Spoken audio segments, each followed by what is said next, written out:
lot to discuss. Let's greet our panel. From London, Alexander Nekrassov is a former advisor to the Kremlin and a Russian analyst. Sergey Aleksashenko is a senior fellow in global economy and development for the Brookings Institution. He joins us from Washington, D.C.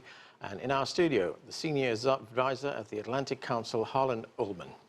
Welcome to all of you. Alexander, let me start with you. There was little doubt that Vladimir Putin would emerge victorious in this election, but there's been a lot of emphasis placed on turnout. And at this stage, one report says that there was 67% of eligible voters who turned out. Why is this so important, turnout?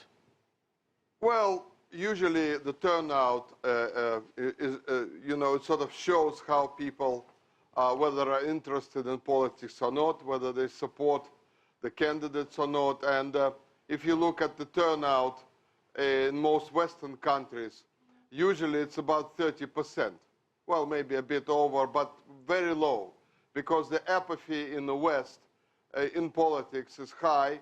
There is no real choice, and that is why such low figures. Now, there was a lot of attention to this attendance in Russia, especially by Western media, because they are trying to imply that if it's a low turnout, people are dissatisfied, they're not interested in the vote, and so on. Well, guess what?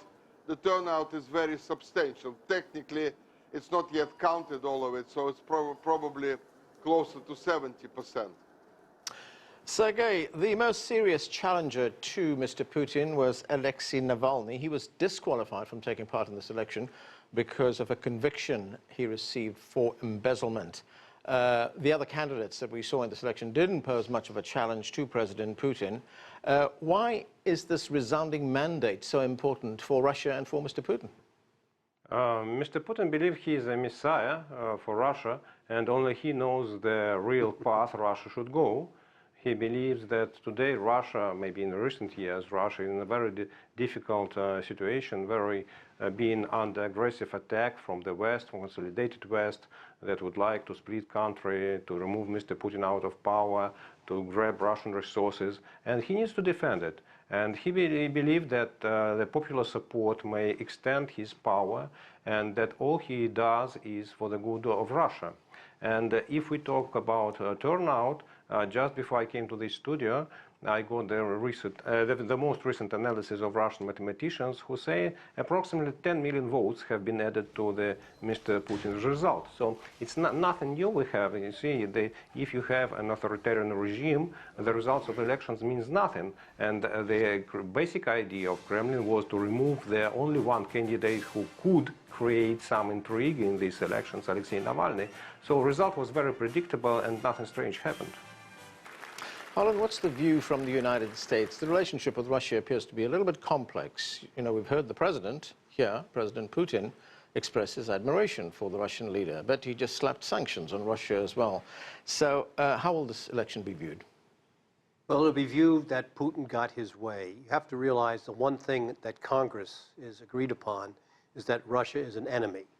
And if you read the most recent U.S. defense strategy, one of the aims is to be able to deter and, if necessary, defeat Russia in a war, which is rather extraordinary. And so the point is that this election will be viewed here, I think, cynically. And the fact is that our view towards Russia is not very, very complex. It's that the positions have hardened ever since the occupation of Crimea, that Russia is becoming increasingly aggressive, and therefore Russia is hostile and an enemy. And that is a very, very bad position to be in. For example, the Intermediate Nuclear Force Treaty and New START Treaty, which are very important, could be abrogated. That would be a huge mistake because it could catalyze a new arms race. Right now, the American defenses are building up. We'll spend probably $700 billion a year on defense, the same next year. Mr. Putin's speech on the State of the Federation talked about the remarkable advances in Russian weaponry. So the point is, we're at a nadir of our relationship. Something has to be done to put it back on track because it's not in Russia's interest or the West's interest yet. I'm afraid that we're headed for some kind of a collision. I'm not talking about a conflict, but I'm talking about far more adversarial relationships between both sides. And that's not going to be very useful when we have talks potentially in North Korea. The administration is likely, I think, and I'm afraid, to abrogate the Joint Comprehensive Plan of Action with Iran, which will complicate issues. And we both have interests that are mutual. We have interest in Syria, we have interest in the Middle East, we have interest against terrorism. And I'm fearful that those interests are going to be overplayed by the adversarial relationships that are increasingly coming into view both in Moscow and in Washington. Alexander, what do you make of that? Here we have two countries, the United States and Russia, with, as Harlan just pointed out, with mutual interests. Yet Russia is seen, at least in the US Congress, as an enemy here. Well, it's obvious because you must understand something. Unfortunately, Western experts talk in cliches and they basically don't understand the real politics which is happening around the world. Now, the mismanagement of the economy in the West has reached levels when we see things happening in Western economies when they need to distract attention of their people from the terrible mess at home. So of course they will be looking for enemies. They're afraid to call China openly a big enemy because China produces most of the things that are sold there.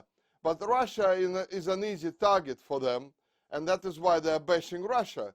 And I find that this principle of attacking Russia for everything is very primitive. When you say elections are unfair in Russia, elections are unfair everywhere.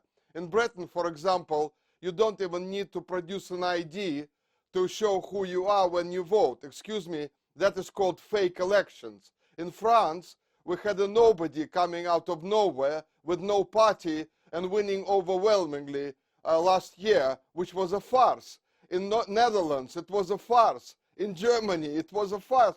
So, excuse me, if we start saying only Russian elections are bad and the rest are wonderful, free and fair, I'm sorry, that just doesn't work. And I hope that my colleagues in America and other Western countries, experts on Russia, will stop using these cliches and false narratives and start to really analyze what is going on. It is much better to be friends with Russia, which is a nuclear superpower, whatever they think of its economy, than taunt it and call it an enemy and think you can get away with it. This is not Iraq or Libya or Syria. For these guys, you will have to pay if you try to attack Russia. Okay, Sergey, regardless of how we characterize this election in Russia, Mr. Putin remains in the Kremlin.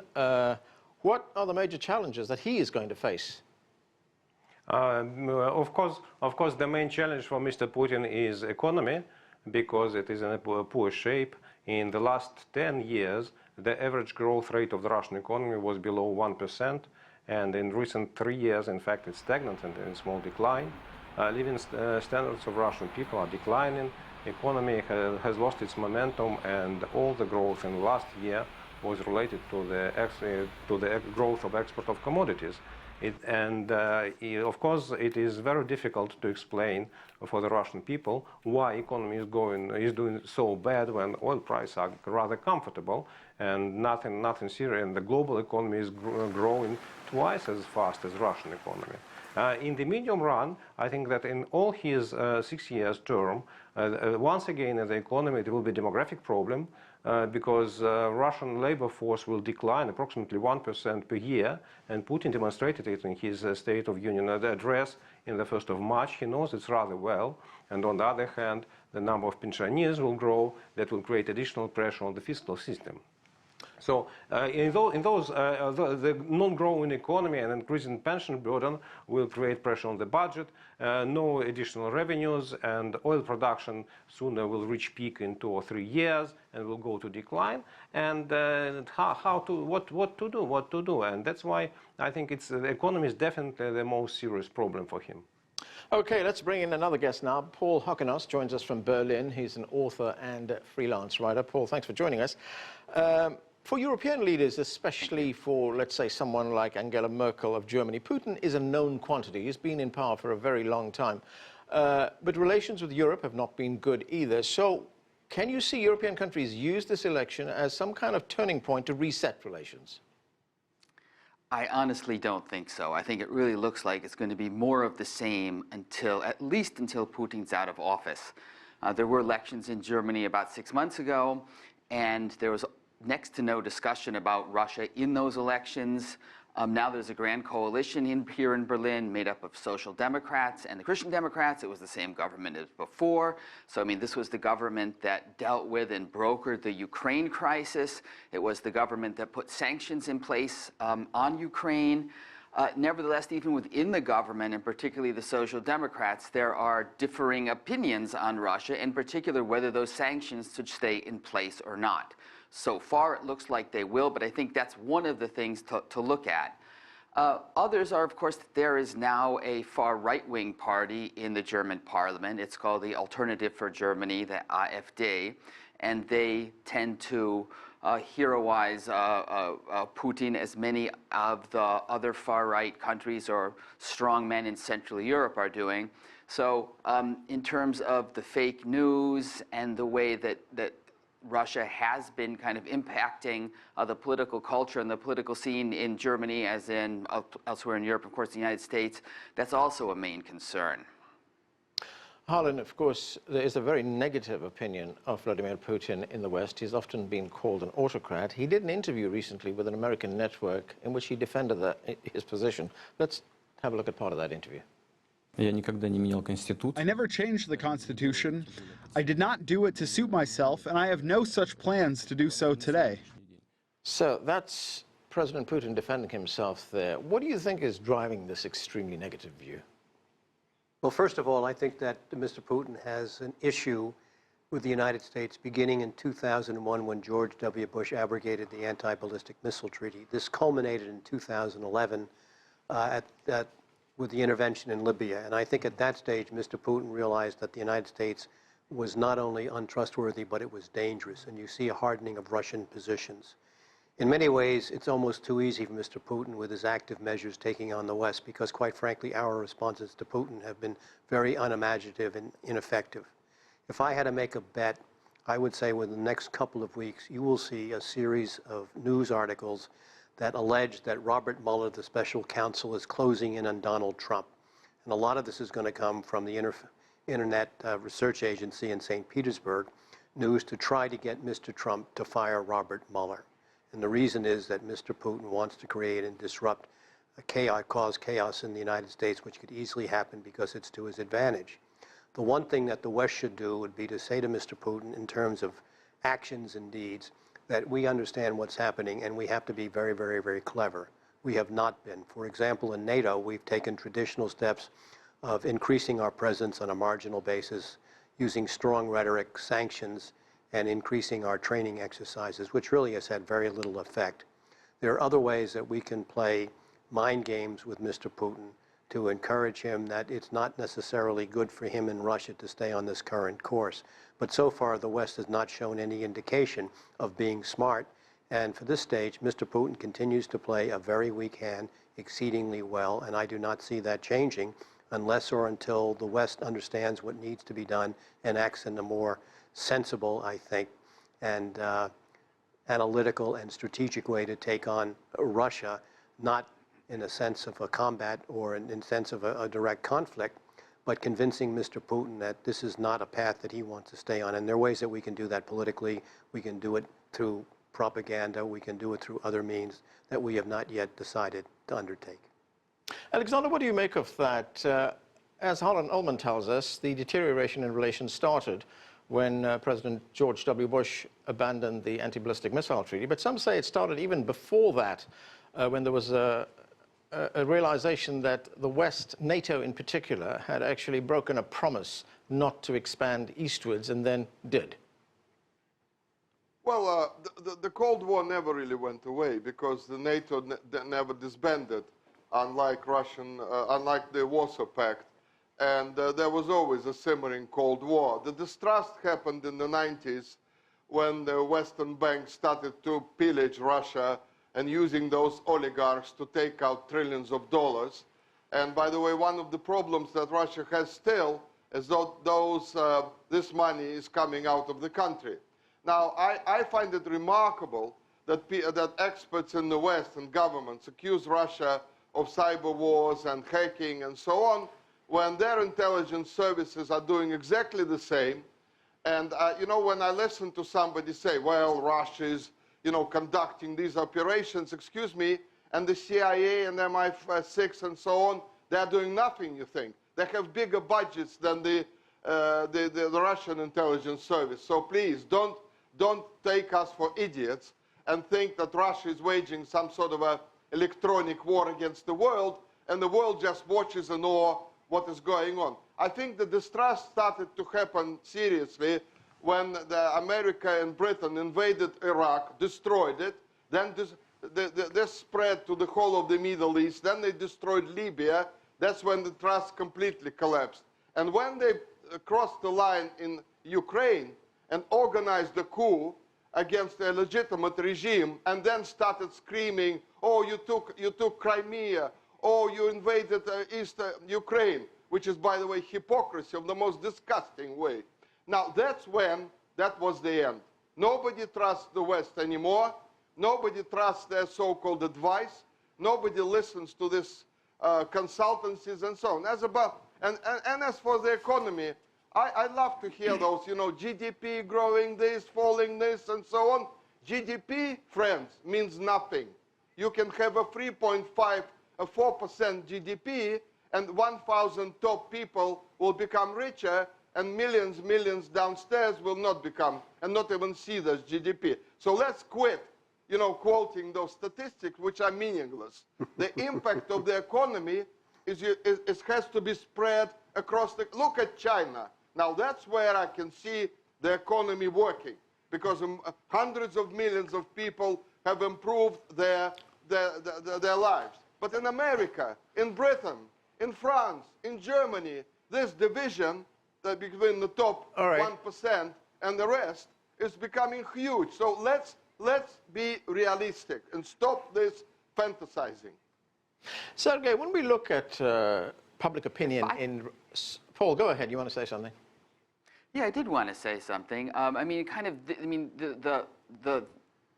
the present state of Russia-Western relations is indeed terrible. It's a complete mess. And I honestly don't think there's one side or the other to blame, although I do think the first mistake indeed was made by the West when the Soviet Union, when the Berlin Wall fell and revolutions swept across Eastern and Central Europe. The Soviet leader at the time, Mr. Gorbachev, he did speak about a common European home and a common European house and the forming of a common European architecture, security architecture. And I think that was a vision that had a lot to it and which could have and should have been followed. And one thing would have been the dissolution of NATO and the formulation of another kind of security architecture. I think that there was a lot of room at the time for the West to reach out to Russia, which was having an extraordinarily difficult time with democracy and with its economy. And I think that the West acted really in quite an arrogant and selfish way. And I think that there were possibilities throughout the 1990s. I mean, certainly by the time Vladimir Putin came to power, I think that was pretty much over. And it's also clear that Russia was never going to be a democracy in the Western sense. But I think that we really could have had a situation better than what we had right now, maybe even with somebody like Putin, if the West had reached out a little bit more generously at the time. Sergey, getting back to public opinion in Russia, the Russian public's opinion of President Putin, there seems to be an anomaly, an irony, if you like. Every time the West threatens Russia or imposes more sanctions on Russia, his popularity rises. How do you explain that? Very simple. I believe that popularity of any political leader in authoritarian regime is a funny joke. And it's like Putin is running, I don't know, Olympic Games, 100 meters in athletics, and he chooses who are his competitors. Look, if he himself, he decides who compete with him in presidential elections, who are politicians. You see, out of eight candidates, 7 candidates except of him, 5 candidates emerged from nowhere 1 month before the start of electoral campaign. So, yeah, of course, they have no popularity. Of course, no one politician can build his victory or even more or less meaningful result in 5 weeks' time. So Putin prohibits public policy, Putin prohibits political competition, he changed all law, he limited democracy. So of course he's the only one. Measuring popularity means compare Putin or any other leader with someone else. So this popularity means nothing. Harlan, you want to say something? Yes. If President Donald Trump is going to meet President Kim Jong-un of North Korea, there certainly must be a summit between President Putin and President Trump. And it just cannot be a meeting that lasts only a couple of hours. There needs to be several days where both leaders can sit down and determine on what they agree and what they disagree. That may not lead to any kind of positive actions, but right now we are on a collision course, both sides. And it is not in anybody's interest. You will see this in a new arms race, possibly a nuclear arms race. And unless or until the two leaders can meet and come up with substantive steps to change the relationship, I'm afraid we're on a downward trajectory, and that is in nobody's interest. Realistically, Harlan, do you see that happening? Because there are very powerful elements within the United States that would not like to see that at all. Well, did you ever think that President Trump might even meet with Kim Jong-un? Of course there are powerful interests, but I don't see that there's any other alternative. As I said, people in Congress believe Russia is an enemy. Russia sees the United States as an enemy, and that is a very, very unhealthy situation for both sides to be in. Alexander, we see that opinion in many Western countries. They see Russia as an enemy. Western countries have imposed sanctions on Russia. But if we look at Russia's role in the world right now, in just a couple of months, Russia will be hosting the World Cup. It's one of the biggest, it is the biggest sporting event in the world. Billions of people around the world watch this. If the West really wanted to hurt Russia, wouldn't the West just boycott this? Well, I don't think the World Cup is very important in the big sense in politics, and I don't really understand what the fuss is all about. I think the big problem is that NATO is on the border with Russia, and until there are foreign troops in Ukraine, which should have stayed neutral, there will be no peace. There is no point in even talking between the West and Russia until the Ukrainian crisis is resolved. The Syrian problem is some people say, well, Syria is also a major contention. It's not. The Ukraine is the #1 problem. Most people in Russia consider the West to be guilty of the crisis there, of the civil war there. They will not even want to see the West as even not friendly, but even talking to Putin, talking to the West, until this is resolved. The West has crossed the line. You must understand this. What they did is unforgivable. The Obama administration basically committed a war crime. We nearly had a nuclear World War III in Europe because of that. So this has to be resolved. The West has to get back to its senses, pull out of Ukraine, and then we can start talking. Okay. Paul, would there be much support in Europe for, let's say, a summit between President Putin and President Trump to get this relationship on track? I think so, particularly if the European Union were involved in some way. There'd be a lot of support for it. And it would certainly seem to me that the European Union should be involved in it. And it was the European Union, led by Germany, that brokered a ceasefire to the war in Ukraine. And it has obviously strategic interests there. I think also with Merkel and with French President Emmanuel Macron, you have two leaders who I think are sensible.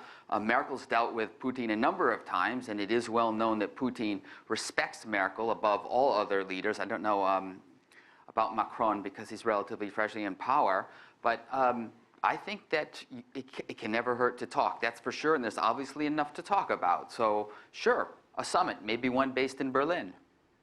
Okay, and that's where we have to leave it. Thanks to all of you for being with us.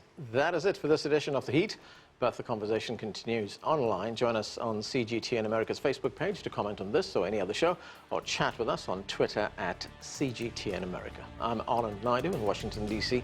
Thanks for being with us.